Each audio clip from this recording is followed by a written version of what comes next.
Anda kembali bersama kami di 60 Menit Special Report, membuka mata, mengungkap fenomena. Saudara, mengandalkan popularitas semata kerap jadi tudingan yang mengarah kepada selebritas maupun partai pengusungnya di kancah politik.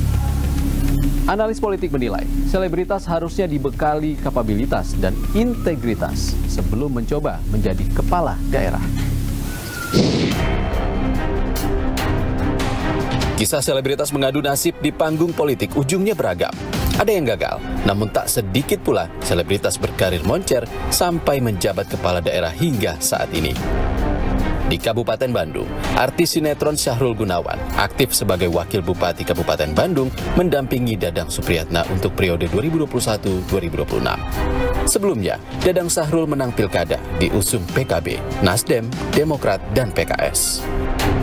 Sementara di Kabupaten Bandung Barat, artis sinetron Hengky Kurniawan sempat menjabat sebagai pelaksana tugas Bupati Bandung Barat setelah Bupati sebelumnya AA Umbara terlibat kasus korupsi. Kami pun berbincang dengan Hengky Kurniawan yang pada Pilkada serentak November 2024 mendatang kembali masuk bursa calon kepala daerah.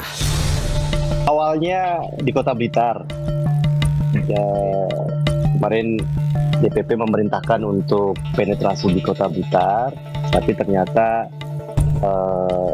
seminggu yang lalu diminta lagi untuk kembali ke Bandung Barat. Pertama saya punya rekam jejak di sana, survei juga 67%, jadi potensi menangnya juga besar. Meskipun ya kalau kita sebagai kader, baik di Blitar maupun di Bandung Barat, kita siap aja bertarung kan gitu.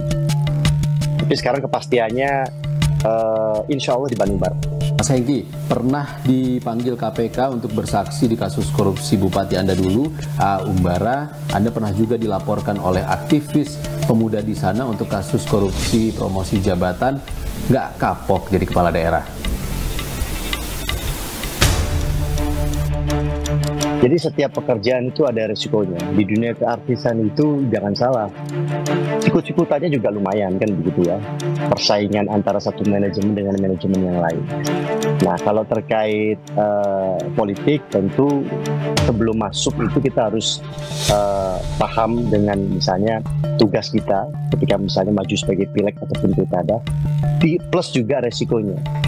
Nah kita harus tahu bahwa ya ini antara keartisan sama politik beda banget gitu ya. Dan saya yakin teman-teman artis yang sekarang masuk ke sana sudah paham bahwa di politik itu ya bisa dibilang jahat, kejam. Tapi yang paling penting kita berusaha menjalankan itu dengan baik, on the track. Alhamdulillah saya menjadi bupati yang 2 kali berturut-turut membawa Bandung Barat WTP. Artinya itu membuktikan bahwa kita bekerja secara transparan, akuntabel, dan dapat dipertanggungjawabkan. Selama 16 tahun, sekarang 17 tahun usia Bandung Barat, itu baru saya yang bisa membawa Bandung Barat WTP 2 kali berturut-turut. Dan juga beberapa penghargaan yang saya terima baik secara pribadi maupun pemerintah. Ya, ada juga penghargaan dari Pak Jokowi yang saya terima, dan itu hanya 15 kabupaten kota dan provinsi dari 500 sekian. Bagaimana inovasi kita dalam mengejar capaian vaksinasi, kemudian pemulihan ekonomi, strategi atau kebijakan-kebijakan untuk pemulihan ekonomi, itu yang kita paparkan pada saat penjurian. Dan juga penghargaan-penghargaan yang lain yang saya hitung lebih dari 20 penghargaan, artinya ada 20 perubahan di sana. Yang terjadi perubahan yang ke arah yang lebih baik begitu. Mas Hengky kan sudah berpengalaman dari wakil bupati, lalu jadi pelaksana tugas bupati. Masih merasa nggak sih ada tudingan kalau artis yang masuk ke dunia politik itu hanya mengandalkan popularitas? Sebenarnya dunia entertainment itu persinggahan yang tidak diduga-duga sih.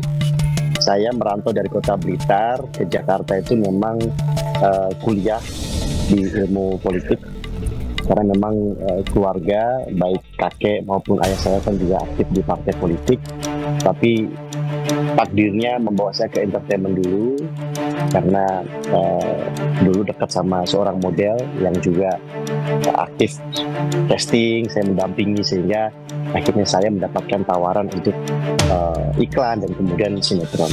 Tapi sebenarnya ya passion dan juga ajaran orang tua Ya mungkin itu tadi ya, kadang-kadang buah jatuh tidak jauh dari pohonnya. Karena saya merasakan atmosfer politik itu sejak kecil, dan dalam keluarga itu pasti ada satu atau dua anak tuh yang mengikuti jejak orang tuanya. Gitu. Saya mungkin satu-satunya artis yang masuk partai politik tidak dipinang oleh partai. Jadi 2018 itu zaman-zaman reformasi, zaman-zaman reformasi itu saya ngefans sama Pak Amin Rais. Saya melihat beliau adalah tokoh atau lokomotif reformasi, sehingga di tengah-tengah saya masih menjadi artis yang sangat produktif, syuting, stripping, sibuk, saya daftar ke partai. Kemudian saya aktif di partai. Jadi sebelum ikut pileg itu saya sudah masuk di partai politik. Kemudian melakukan kerja-kerja politik. 2 tahun saya belajar di sana. Kita nggak tahu ya pertimbangan partai itu mengusung artis A, B, C di pilkada itu, kita juga nggak tahu ya. Karena itu ya kembali lagi ke dapurnya partai masing-masing, apakah karena popularitasnya saja ataukah memang memiliki kapasitas.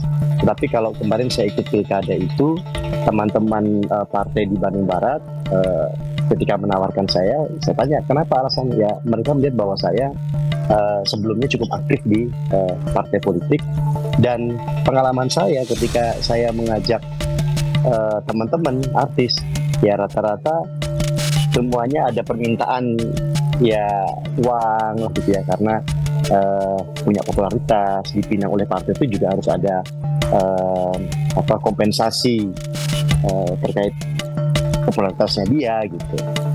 Jadi alhamdulillah saya termasuk mungkin salah satu artis yang ikut partai politik tidak dipinang, tapi yang namanya sentimen yang tadi Mas sampaikan itu ya pasti ada.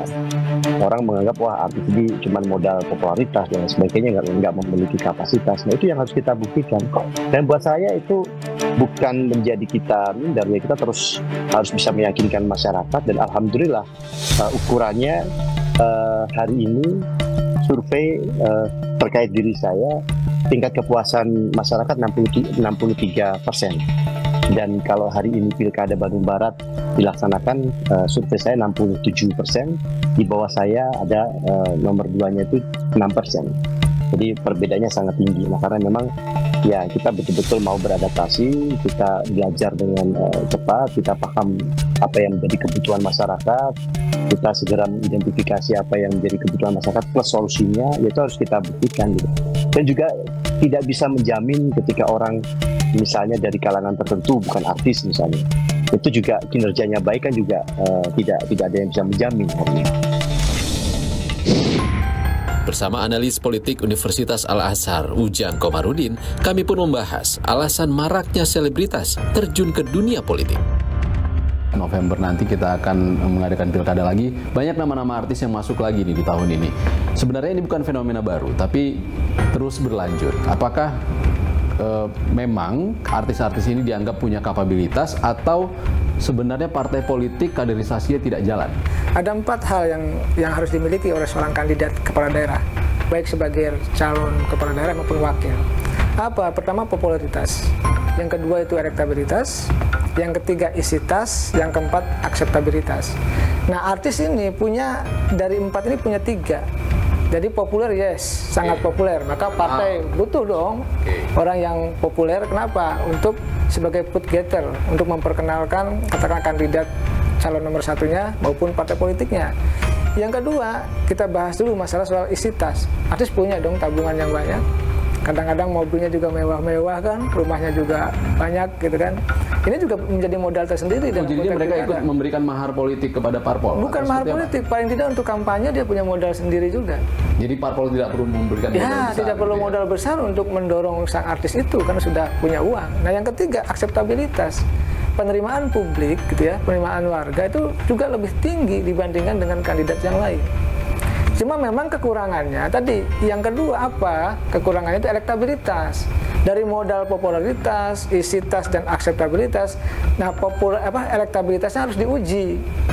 Nah oleh karena itu, partai politik memberi kesempatan kepada para artis itu untuk menguji keempat variabel ini, terutama untuk menguji elektabilitas. Ya, namun kalau kita berkaca ke belakang, Kang Ujang, ada beberapa nama yang sukses lolos entah itu ke legislatif atau ke eksekutif. Banyak sekali artis yang lolos sebagai kepala daerah di provinsi ataupun kabupaten, dan itu berlanjut hingga saat ini. Ada nama-nama baru yang belum punya pengalaman masuk ke dunia politik.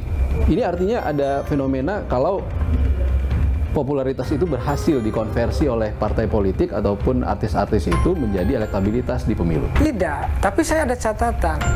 Yang mampu mengkonversi popularitas menjadi elektabilitas adalah mereka artis-artis yang mau mengeluarkan isi tasnya. Maka tidak semua artis menang kan. Di pilkada banyak yang gagal juga. Di pileg juga banyak yang tumbang. Nah, mereka artis yang punya popularitas yang tinggi, maka harus dibarengi dengan kekuatan isi tas tadi. Jadi isi tasnya harus keluar. Harus dilakukan untuk kampanye, untuk sosialisasi gitu kan. Tujuan politik kan memang menang ya, tapi kan kapabilitas itu kan penting sekali, Kang. Nah, ada ukuran standar, Bang, yang harus kita miliki ya dalam konteks membangun bangsa. Apa? Kalau ingin jadi pemimpin, integritas.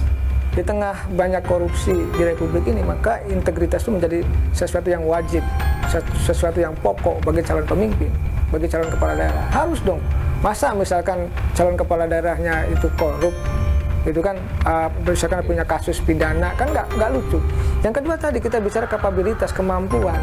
Ini wajib juga, pokok juga. Masa iya misalkan kepala daerah tidak mampu, tidak punya kemampuan, tidak punya keahlian untuk bisa menata daerahnya.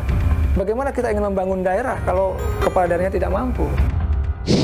Kami tutup 60 menit special report edisi hari ini, saudara. Saya Ihsan Sitorus pamit. Terima kasih. Sampai jumpa.